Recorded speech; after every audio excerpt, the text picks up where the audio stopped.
오늘은 멕시코 영화 마카리오입니다. 감독은 로베르토 가발돈이라는 감독이고요. 1959년도 흑백 영화입니다. 지금 한국영상자료원에서 멕시코 국립시네테카 50주년 기념 멕시코 영화 특별전을 하고 있습니다. 마카리오라는 영화는 당시 전 세계적으로 가장 성공한 멕시코 영화였다고 합니다. 칸 영화제 경쟁 부문에 출품되었고 멕시코 영화 최초로 미국 아카데미 국제영화상 후보도 되었다고 합니다. 마카리오의 대략의 줄거리는 산속에서 아주 힘들게 사는 나무꾼입니다. 나무를 해다가 겨우 팔아서, 근데 아이들이 또 5명이나 있어요. 그래서 힘들게 나무 팔고 아내는 바느질해서 겨우 먹고 사는, 힘들게 겨우 죽으로 연명하는 그런 삶입니다. 그런데 식사 시간에 아이들이 너무 잘 먹으니까 또 엄마와 아빠는 먹지도 못하고 애들한테 또 나눠주기도 합니다. 그런 이제 그 주인공 마카리오가 그 등에 나무 짐을 지고 그 무거운 나무를 머리에 띠를 이렇게 두르면서 지고 다니는 모습이 굉장히 좀 인상 깊습니다. 그리고 영화의 오프닝 타이틀에 보면 막 그 해골과 뼈다귀들이 막 이렇게 약간 명절처럼 어떤 의식처럼 하는 그런 장면들이 나옵니다. 이 멕시코가 그 코코라는 영화를 보면 아시겠지만 조상을 모시고 죽은 자들을 대한 예를 갖추거나 음식을 만들고 사진을 놓고 초를 피우는 그런 어떤 풍습이 있습니다. 그래서 전반부에 그 부분이 막 이렇게 나오는데 코코 영화의 어떤 이게 모티브가 되었나 이런 생각이 들 정도로 그런 코코 영화 애니메이션을 보는 듯한 그런 느낌들이 있었습니다. 어쨌든 마카리오 주인공 이 나무꾼은 어느 날 이제 명절이 되고 해서 나무를 이제 갖다 팔았는데 칠면조가 너무 잘 익은 칠면조를 보게 됩니다. 군침을 흘리죠. 제대로 못 먹고 계속 굶주리는 그런 상황들이 계속됐으니까 배가 고픈데 아이들을 보면 또 먹지도 못하고, 그래서 아내한테 얘기합니다. 칠면조를 나 혼자서 통째로 먹을 수 있을 때까지 나는 아무것도 먹지 않겠다고. 이상한 선언이죠. 그래서 아내가 그 칠면조를 보고 너무 먹고 싶어하는 남편을 보면서 너무 애처롭죠. 애처롭고 그 가난에 찌든 어떤 모습들이 좀 너무 불쌍해 나옵니다. 그런데 또 아내가 바느질을 해다 바치는 그 집에 가서 칠면조를 한 마리 훔칩니다. 남편을 위해서 칠면조를 한 마리 훔쳐서 얘를, 그 장면도 참 그렇던데, 지붕 위에다가 이제 아이들이 보면 이걸 또 먹을 수가 없죠. 그래서 아이들 몰래 지붕 위에다 올리는데 하늘에는 독수리가 떠다니고, 그렇다고 집 옆에 놔두려니까 개들이 막 다니고, 이런 장면들을 보면서 감추는데 막 이렇게 공을 들입니다. 그렇게 해서 칠면조 요리를 해가지고 어느 날 남편한테 줍니다. 혼자서 먹으라고. 그래서 남편은 기뻐하면서 산속으로 들어갑니다. 산속에 들어가서 그 칠면조를 한 마리 다 먹으려고 이제 딱 준비를 하려고 하면 어떤 검정색 옷을 입은 남자가 나타나서, 제가 보기엔 뭐 악마 아니면 그런, 뭐라 그래야 되지? 그래서 그런 거죠. 나타나서 뭐 금화와 그 칠면조를 바꾸자고 거래를 제안을 합니다. 근데 이 나무꾼은 현명하게도 이렇게 얘기하죠. 내가 금화를 가져봐야 나중에 그 금화를 바꾸려면 도둑으로 몰릴 것이다. 나에겐 필요 없다. 이러면서 자리를 뜹니다. 그리고 이번에는 하얀색 옷을 입은 천사 같은, 약간 뭐 하느님? 신적인 그런 사람이 나타나서 칠면조를 좀 달라고 합니다. 그랬더니 이번에는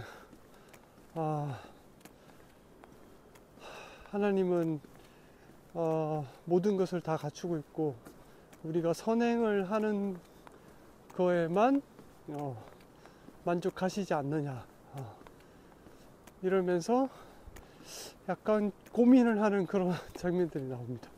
하지만 또 사라지죠. 네, 사라지고, 그 다음에 세 번째는 약간 저승사자 같은 기도 한데, 아주 굶주려서 얼굴이 홀쭉한 사람이 동굴에서 나옵니다. 동굴에서 나와서 음식을 좀만 나눠달라고 합니다. 그런데 이번에는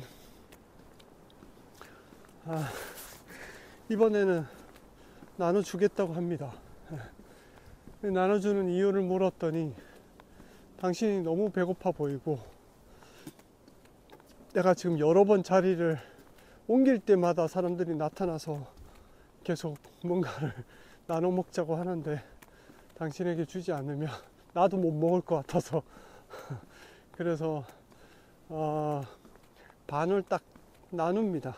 나눠서 이 저승사자 같은데 이 남자랑 같이 먹었는데, 먹고 나니까 이 남자가 보답으로 생명의 물이라면서 아픈 사람들을 고칠 수 있는 물을 땅에서 뿜어 올려서 이걸 가지고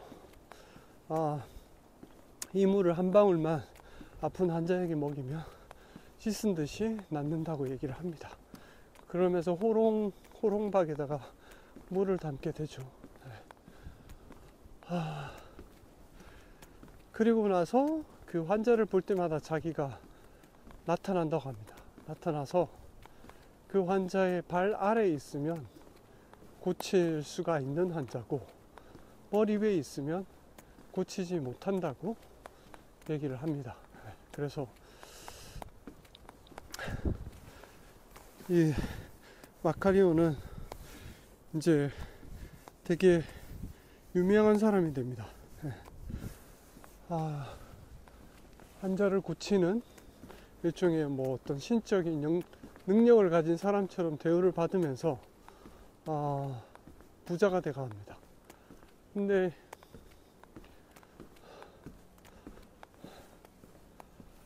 잠시만요.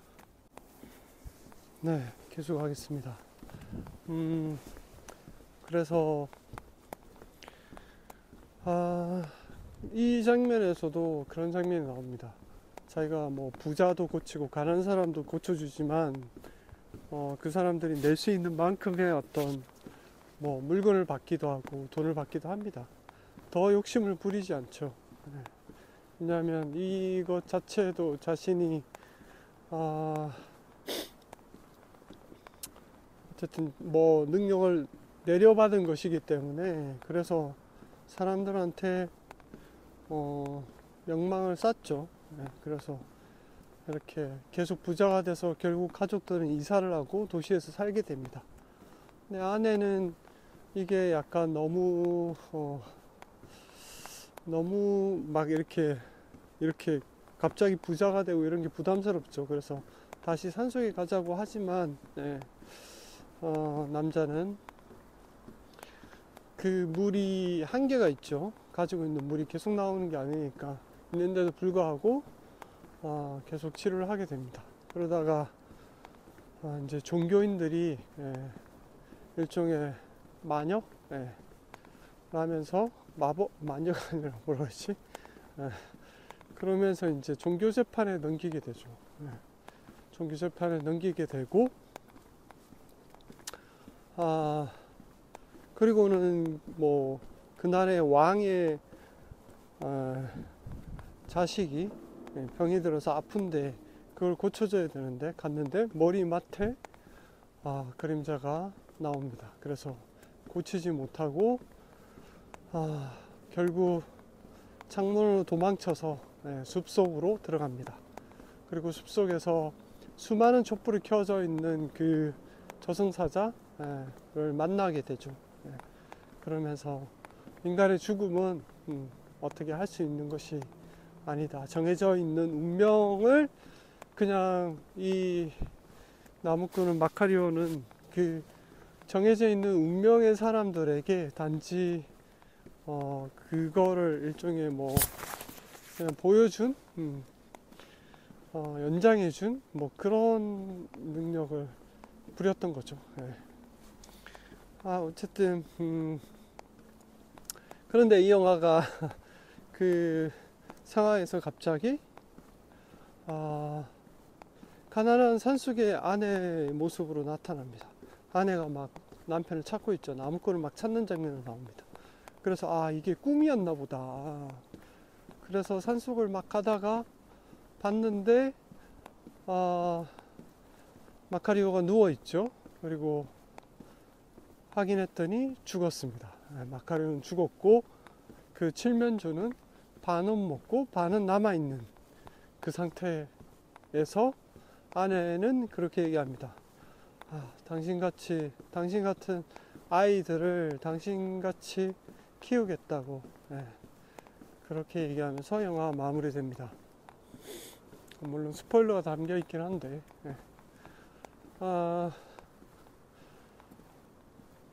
이걸 마지막 장면 어떻게 봐야 될지 사실 조금 혼란스럽긴 한데 이게 꿈인 것 같기도 하고 아니면 그렇게 진짜로 남겨둔 상태에서 그 꿈의 어떤 여행을 하고 죽어버린 거죠. 결국은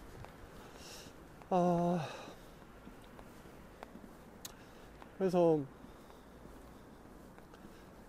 이게 그 사후 세계의 어떤 모습들을 그렸다고 볼 수도 있고 멕시코가 그런 조상들 아니면 죽음 이후의 어떤 삶에 대해서 은유적으로 표현한 것일 수도 있습니다. 그 초를 파는 명절에 그 초를 파는 그 사람이 얘기하죠. 삶은 굉장히 짧고 하지만 죽은 사람들은 거기서 긴 시간 동안을 살고 있기 때문에 초를 하나 사서 뭐 하라고 그렇게 얘기하는 장면이 있습니다.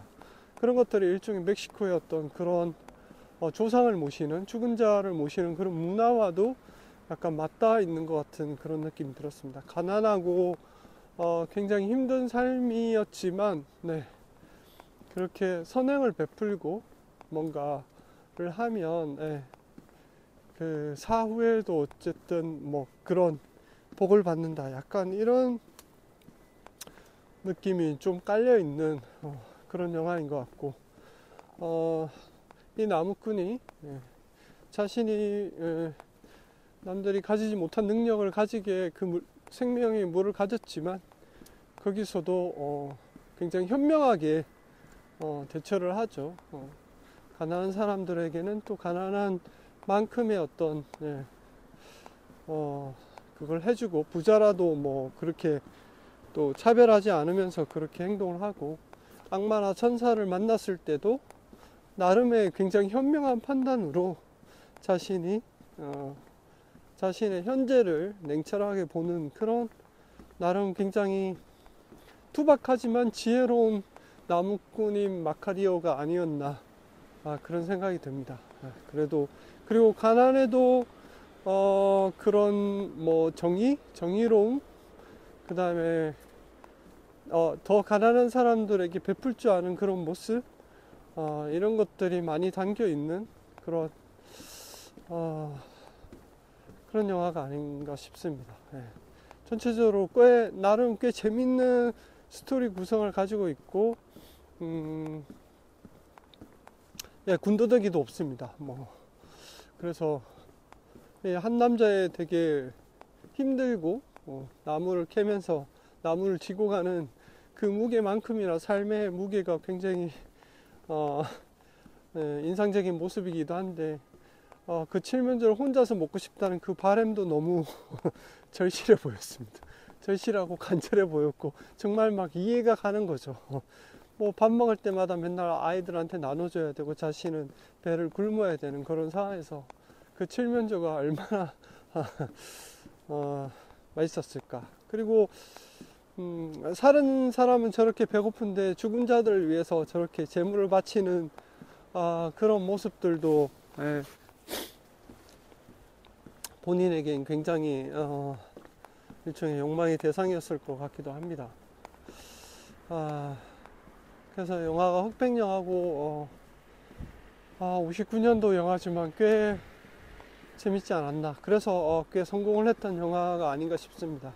그리고 이렇게 코코라는 영화가 그런 죽은 조상들을 잘 모시자라는 그런 사상이 이렇게 포함되어 있고, 영화 초반에 보면 멕시코의 그런 전통 신앙, 민간 신앙과 기독교가 합쳐져서 좀 독특한 종교 의식을 가지고 있다고 합니다. 사실 제사를 모시고 우리나라의 차례상처럼 조상을 모시고 음식을 대접하고 초를 켜고 이런 것들이 굉장히 좀 닮아 있다라는 그런 생각도 들었고, 코코와 굉장히 좀 유사한 느낌의 어떤 그런 것도 좀 받았고, 그리고 이렇게 세 명의 악마와 뭐 천사와 뭐 저승사자가 나오는 이런 구조는 예전에 인도 영화에서 어떤 천사의 새를 찾는데 갑자기 한 명씩 나타나서 시험을 하죠. 유혹도 하기도 하고 뭔가 그러는 구조가 좀 닮아 있기도 합니다. 그래서 참 어찌 보면 교훈적인데도 불구하고 어찌 보면 그 가난한 삶 속에서도 자기의 중심을 잡고 살아가는 한 남자의 한 가장의 어떤 모습을 보여주면서 멕시코 사람들이 가진 일반적인 사람들이 가진 그런 삶의 태도, 형태들을 보여주는 게 아닌가 하는 싶습니다. 욕심을 과하게 가지면 그것도 문제가 되고, 선한 행동을 하면 그만큼의 또 보람과 가치가 있다라는 그런 얘기를 하고 있는 것 같기도 합니다. 네, 마카리오라는 멕시코 영화, 흑백 영화였습니다. 안녕.